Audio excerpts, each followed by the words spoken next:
Ariana Hale lived the kind of life most people never noticed. Not because it was dull, but because it was quiet in the way sunrise is quiet, or the moment before the first seed breaks the soil. She woke every morning before the rooster crowed, long before the first engine on the highway hummed to life. The air at that hour always carried a certain crispness, like the world had not yet made up its mind what kind of day it would become. Her farm sat on the edge of a vast plain, a place where the land rolled out in golden waves and the horizon seemed a lifetime away. Her parents had owned it before her and their parents before them. People in the nearest town joked that the Hale farm had been around since the era when tractors still ran on stubbornness and prayers. Ariana didn't mind the joke because on most days it felt true. Her routine rarely changed. She'd step outside and stretch, her boots sinking into cool earth. The goats would bleat impatiently, offended by her pace. They were her least favorite animals, but the most vocal. She fed them first mostly so they would stop complaining. Then came the chickens, clucking with their dramatic self-importance. After that, she checked irrigation, repaired whatever had broken overnight, and ensured the irrigation pumps were still running. Despite their constant desire to give up the ghost, her hands were calloused, her hair was always tied back, and her clothes were the kind that bore stains older than some of her neighbors' children. But she carried herself with the sturdy grace of someone who knew the land, understood how fragile and how powerful earth could be. Yet the world never saw this side of Ariana. To most, she was a quiet woman who ran a modest farm and flew a beat-up crop duster that barely met inspection standards. She didn't socialize much, didn't date, didn't attend community events unless absolutely necessary. Some assumed she preferred solitude. Others assumed she simply didn't fit in. But the truth was more complicated. Flying had ruined her for ordinary conversation. She'd learned to fly young. Her father had taught her, back when he still had the energy to climb into the cockpit beside her. Those early flights had been bumpy, unpredictable, and thrilling, full of laughter and shouted instructions as the crop duster coughed its way over acres of sunlit fields. When her father died, the plane became her inheritance, her responsibility, and her escape. On the ground, she was the quiet farmer who avoided crowds. In the sky, she was something else entirely. Something weightless. Something free. She didn't fly for adventure. She flew because it felt like breathing. On weekends, after tending to the animals and checking weather reports, Ariana would push the plane onto the cracked concrete strip behind the barn. It wasn't a real runway, but it was enough. She'd check the wings, tap the fuel gauge, and pat the side of the fuselage like reassuring an old friend. Then she'd take off, lifting above the golden seas, above the lines of trees, above the life people assumed defined her. From the air, the world softened, every problem shrinking as altitude grew. But even with flying, even with the solace it offered, Ariana never considered herself extraordinary. The world didn't expect anything remarkable from her, and she didn't expect it from herself. Her biggest concerns were repairing a broken fence, coaxing a stubborn engine into cooperating, or ensuring the harvest came in before autumn storms. On most days, that was enough. Ordinary problems, ordinary life. No one, least of all Ariana, imagined that something would happen to shatter that quiet rhythm. That one day, routine would give way to chaos. That the sky she loved would try to kill her. It began subtly, in ways she didn't notice. A stutter in the old engine she dismissed as nothing. The guilty thought that maybe she should schedule maintenance. A change in the wind pattern she shrugged off. She chalked everything up to normal quirks of a machine almost as stubborn as she was.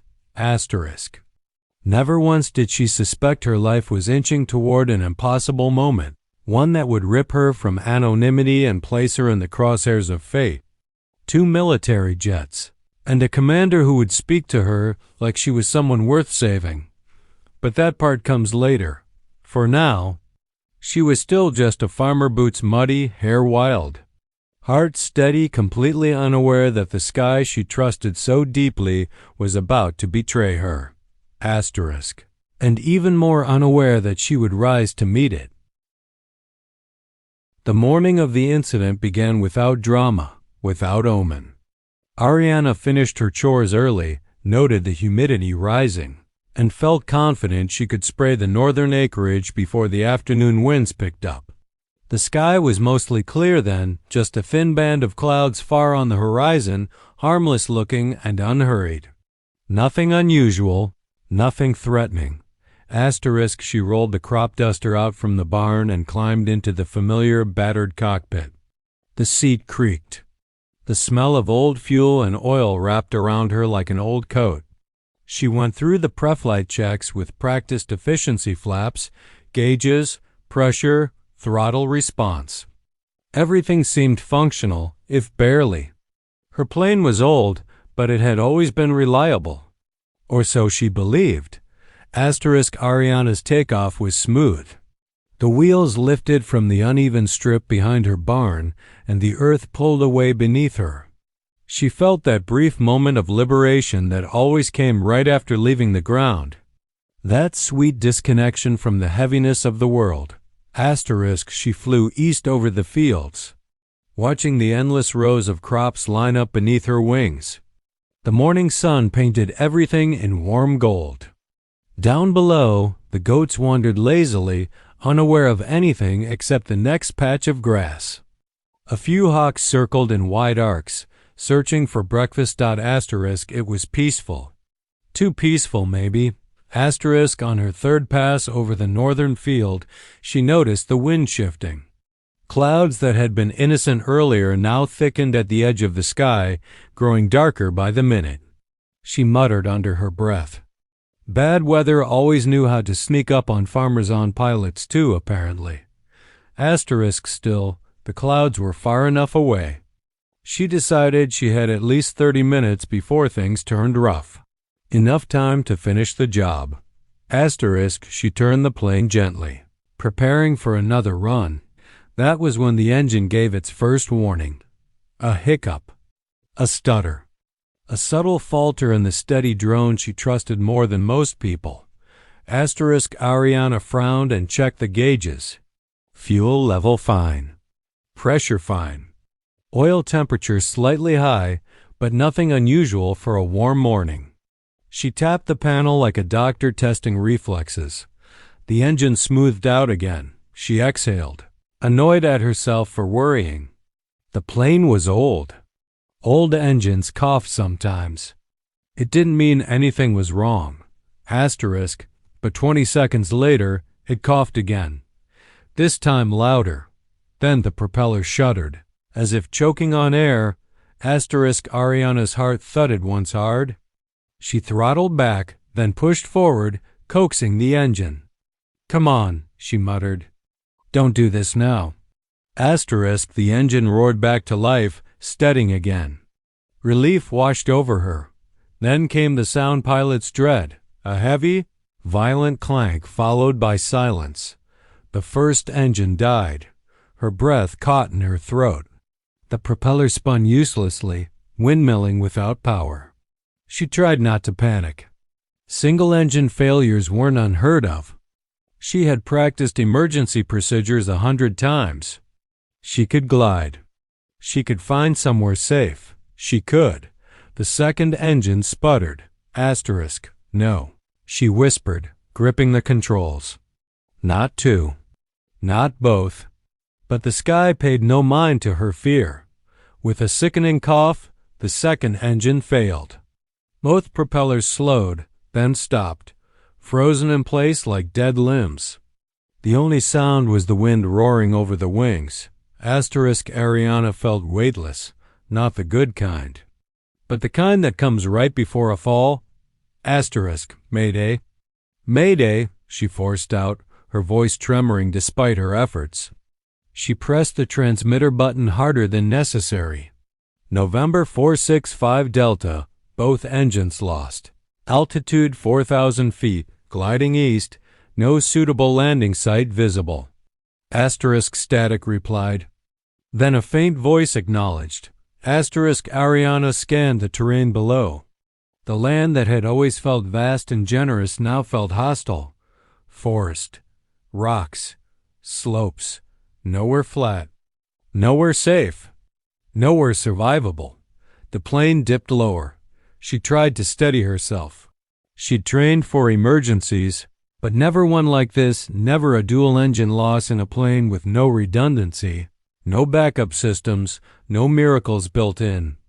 Asterisk, her thoughts darted in every direction. Could she glide to the riverbed? Too narrow. The old logging road? Too far. A clearing? None in sight. The fields behind her? Out of reach now, altitude falling too quickly. Asterisk fear crept in, cold and slow, but she fought it. She refused to die panicking. If this was going to be the end, she wanted to meet it with her hands on the controls. Asterisk then.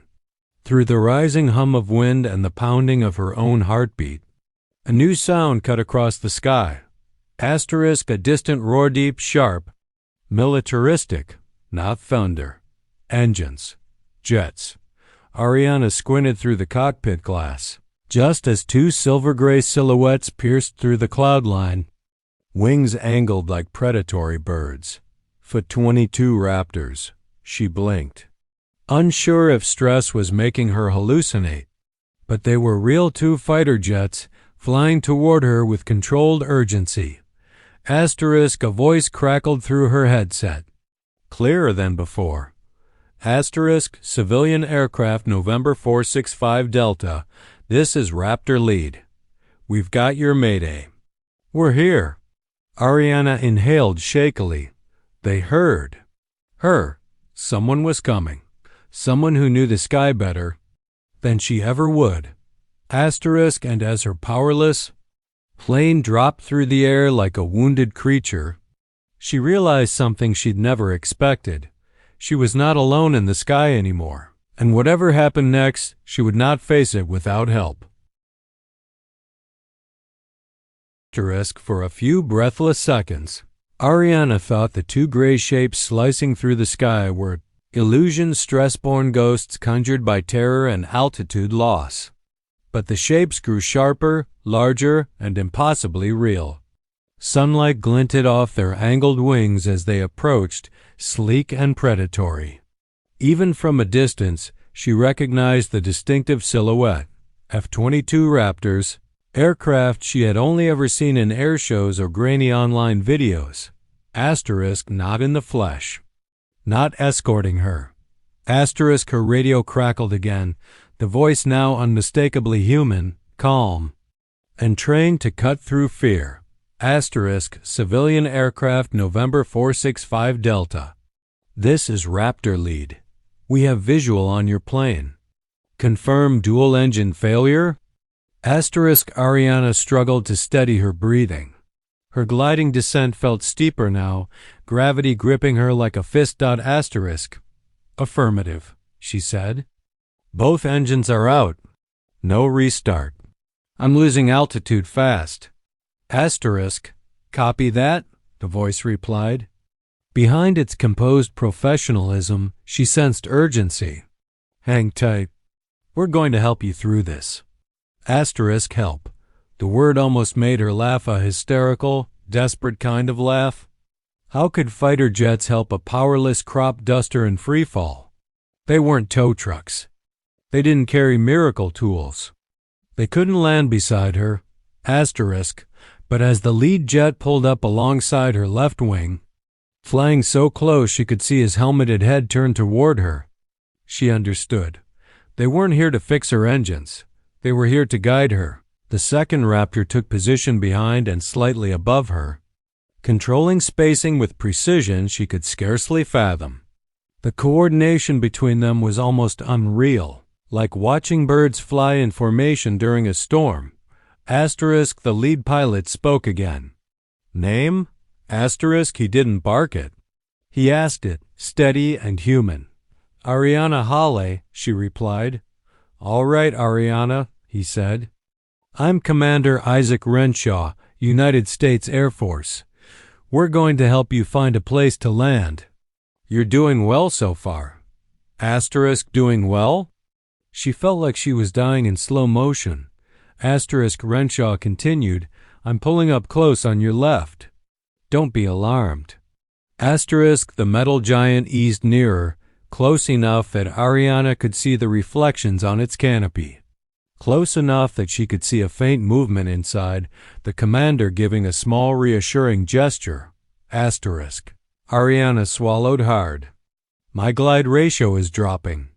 I don't see any flat terrain. I don't think I can make it anywhere.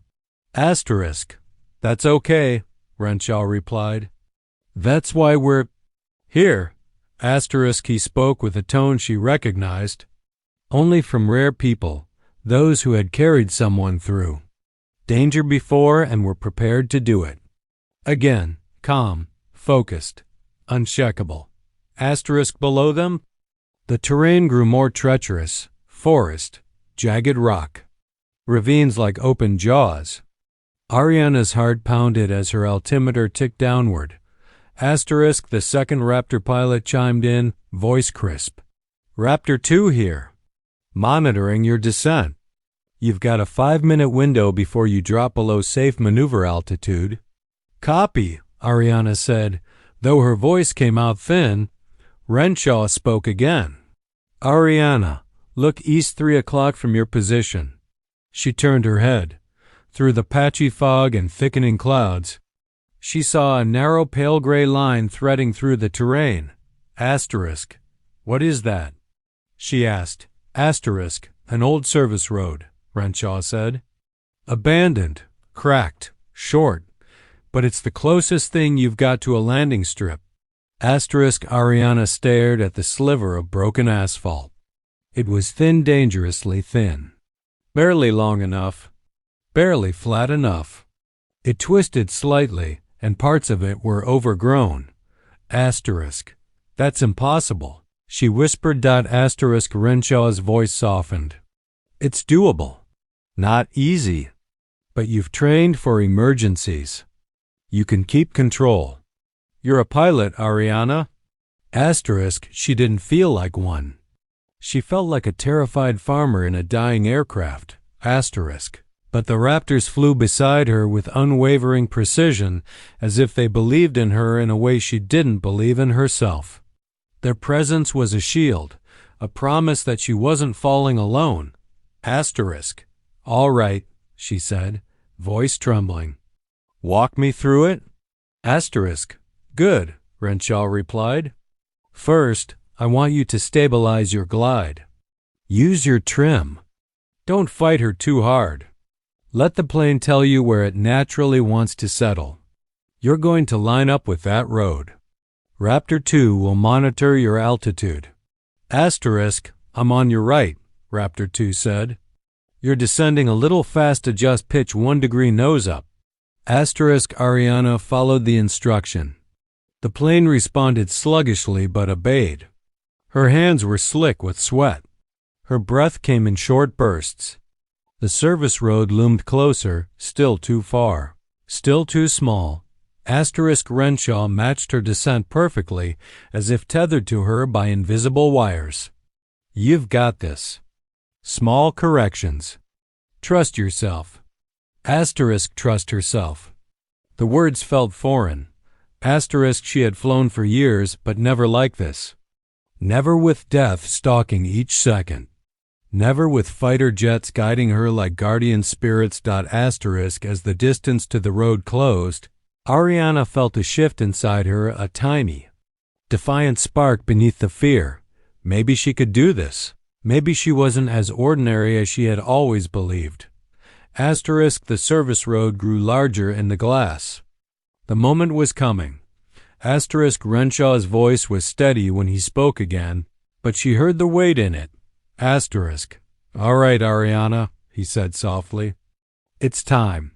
Asterisk, the plane fell toward the earth, toward a road barely worthy of the name, toward a future she hadn't chosen but would meet head-on, with 2 Raptors flying beside her and a commander who refused to let her go down alone. The service road rose ahead like a thin gray scar across the wild landscape, and with every passing second, Ariana felt the last of her altitude bleeding away. Her crop duster, heavy and wounded, no longer felt like a machine, more like a stone pretending to fly. The wind rushed louder on the fuselage, a hollow, moaning roar that made her feel as though the sky itself was urging her to hurry.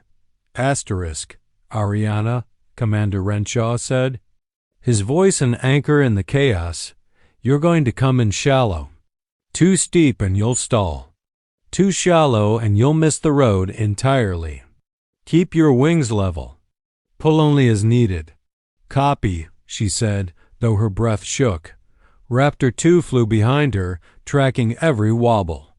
Altitude 900 feet and dropping, he said. You're right on the knife's edge. Asterisk, Ariana glanced at the road again. Broken asphalt. Patches of weeds breaking through the cracks. A slight curve near the far end. Not enough room. Not nearly enough. The plane had never landed somewhere so unforgiving. Asterisk, the lead Raptor remained steady beside her left wingtip, a towering guardian of steel and power. Renshaw wasn't looking at his instruments, he was watching her.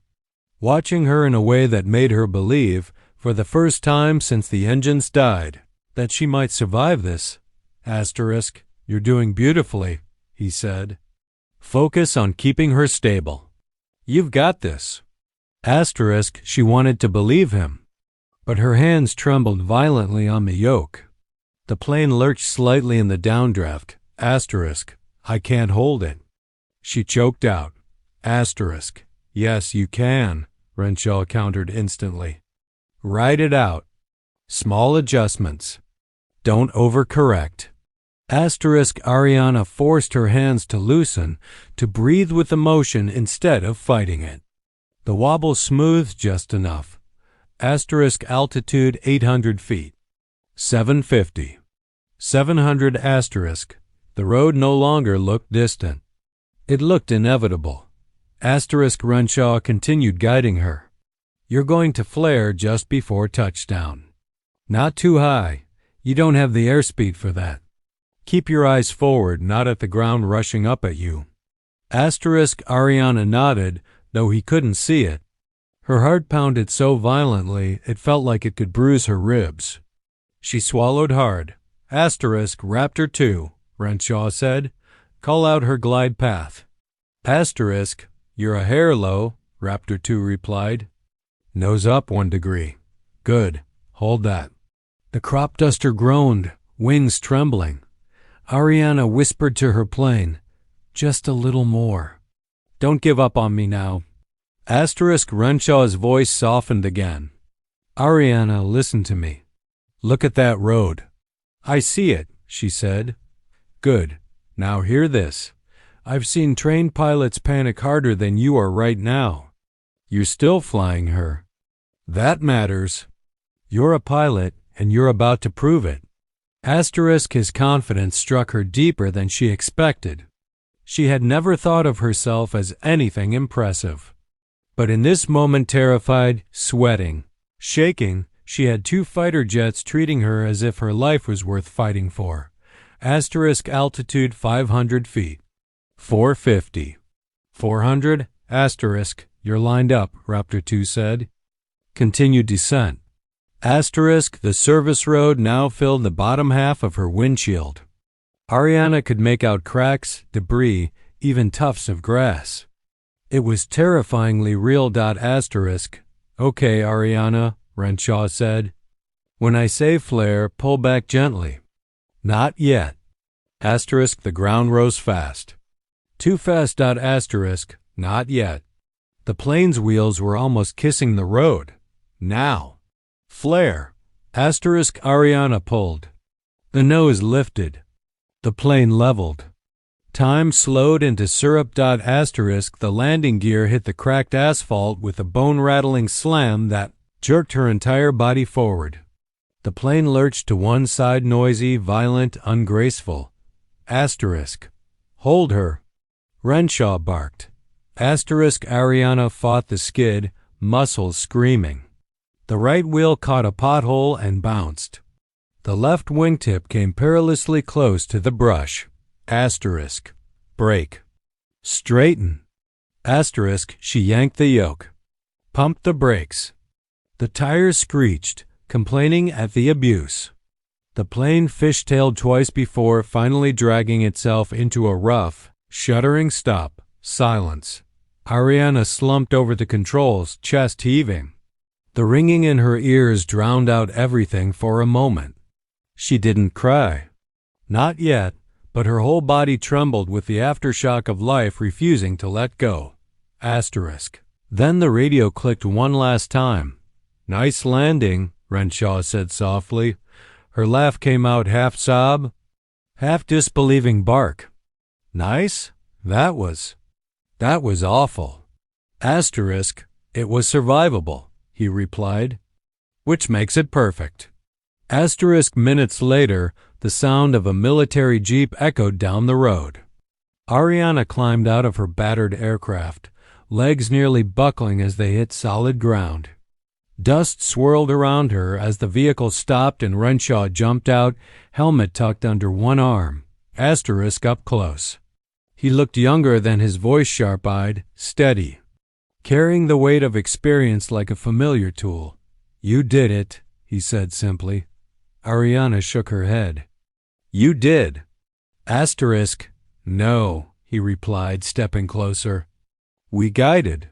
You flew. Asterisk. She didn't know what to say. Words felt too small.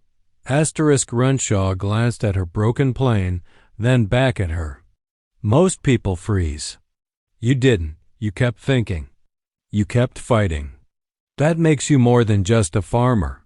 Asterisk. Ariana looked toward the horizon where the F-22 circled once before departing. Guardians returning to their sky. Asterisk. For the first time. She felt something shift inside her, a new understanding of herself, of what she was capable of. She had flown through fear and lived. The sky had tried to kill her, but she had landed anyway. Asterisk.